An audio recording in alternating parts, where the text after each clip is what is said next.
سعدیہ کا کیا راہو کے دور اکبر میں شادی کرنا صحیح ہے، جبکہ راہو کی پلیسمنٹ یہ ہے کہ Rahu is in 9.59 degree in 8th house in Scorpio ascendant? Please اس کی ریمیڈی بھی بتا دیں۔ راہو کے دور اکبر میں بالکل شادی کر سکتے ہیں۔ راہو کے دور، یہاں پہ ایک چیز میں آپ لوگوں کو بتا دوں، راہو کا دور اکبر چل رہا ہے۔ مثال کے طور پہ سعدیہ کا سوال ہے، میں اپنی مثال دے دیتا ہوں کہ میرے ذائچے میں راہو کا دور اکبر چل رہا ہے اور میرا وقت ہو گیا ہے شادی کا، میری ایج ہو گئی ہے شادی کی، اور میں ایسٹرالوجر بھی ہوں۔ اب اس کے اندر جو پیچھے سے میں لے کر آ رہا ہوں کہ جب میں پیدا ہوا تھا اس وقت جو بھی میرے پلانٹس کی پوزیشن تھی وہ مجھے لے کر آ گئی اس ایج تک کہ میں شادی کی ایج پہ پہنچ گیا، لیکن جب میری شادی کی ایج ہوئی تو میں نے دیکھا کہ کچھ پلانٹس کی پوزیشن خراب چل رہی جو مجھے خراب کر سکتی ہے۔ شادی کے لیے یہ امپورٹنٹ ہوتا ہے ہر بندے کا انفرادی ذائچہ، لیکن اس سے کئی گنا زیادہ امپورٹنٹ ہوتا ہے آپ کے نکاح کا ذائچہ، کہ دونوں میاں بیوی جس وقت بندھن میں بندھ رہے ہوتے ہیں، جس ٹائم پہ اس رشتے کی پیدائش ہوتی ہے اس کا بھی ایک ذائچہ بنتا ہے، اور وہ بتاتا ہے کہ یہ دونوں میاں بیوی ایک دوسرے کے ساتھ کیا سلوک کریں گے، دشا راہو کی ہو یا کسی بھی پلانٹ کی ہو۔ آپ کا کام ہی یہی ہے کہ آپ نے ایسا ٹائم نکالنا ہے کہ جو آپ کے ذائچے میں راہو کی دشا ہے جس سے کر رہے، ہو سکتا ہے اس کے ذائچے میں نہ ہو، جو آپ کے ساتھ منسلک ہو رہا ہے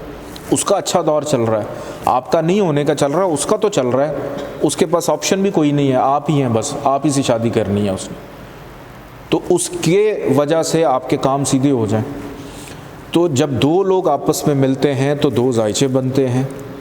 دو لوگوں کے امپیکٹ ایک دوسرے کے اوپر اثر انداز ہوتے ہیں، اور پھر سب سے امپورٹنٹ کہ جس ٹائم پہ نکاح ہو رہا ہے وہ بتاتا ہے کہ ان دونوں نے آگے چل کے زندگی میں ایک دوسرے کے ساتھ کیا کرنا ہے۔ کہ راہو کی جو بھی ڈگری ہے اس کا کوئی تعلق نہیں ہے کہ آپ شادی کریں نہ کریں، آپ کرنا چاہتے ہیں بالکل کر سکتے ہیں۔ ایک ایسٹرالوجر کا کام یہ ہے، ایسٹرالوجی سیکھ کے صرف یہ سمجھ لینا کہ یہ خرابی آ رہی ہے، اس کو ڈائگنوز کیسے کرنا ہے، اس کی تشخیص کیسے کرنی ہے، وہ ہوتا ہے صحیح ایسٹرالوجر۔ وہ ایسٹرالوجر آپ نے بننا ہے کہ آپ نے صرف مرض بتانا نہیں ہے، اس مرض کی روک تھام کیسے کرنی ہے، اس کی شدت کو کیسے کم کرنا ہے، اس کی انٹینسٹی کو کیسے کم کرنا ہے۔ آپ 100% نہیں ختم کر پائیں گے، لیکن آپ اس مرض کو روک سکتے ہیں، آپ اس چیز کو پکڑ سکتے ہیں اور اس کی روک تھام کے لیے آپ ریمیڈیز کروا سکتے ہیں۔ جیسے راہو کی ریمیڈیز کیا ہوتی ہیں، اندھیرے کے اندر یہ جو گلی محلے کے آوارہ کتے ہمارے یہاں تو پاکستان میں بہت پھر رہے ہوتے ہیں، آپ ان کو ہڈیاں چچڑے ڈال دیتے ہیں۔ پھر وہ افراد جو نشے کے عادی ہوں، علاج کروا رہے ہیں، ان کی مدد کریں۔ کسی کو اسکن الرجی ہو گئی ہے، آپ ان کی ہیلپ کریں۔ کوئی برننگ پیشنٹس ہیں، آگ میں جل جاتے ہیں اور برننگ یونٹس بنے ہوتے ہیں مختلف ہاسپٹلز میں، کسی جگہ پہ گندگی ہے اس کی صفائی کروائیں، گندگی سے دور رہیں، اپنا ٹوائلٹ اپنا واش روم خود صاف کرنا شروع کر دیں، چاہے آپ کے گھر میں 3 ملازم ہیں کام کرنے، یہ آپ کی ریمیڈی ہے۔ بھئی دروازہ بند ہے، آپ صفائی کر دیں اپنے واش روم کی، کسی کو کیا پتہ آپ اندر صفائی کر رہے ہیں۔ تو یہ سب سے بہترین کہ گندگی کا غلاظت کو آپ نے پاک کرنا ہے، اس سے دور ہونا ہے، باوضو رہیں۔ سب سے بہترین جو حسن عمل ہے کہ باوضو رہنا، پاکیزگی، اور ویسے بھی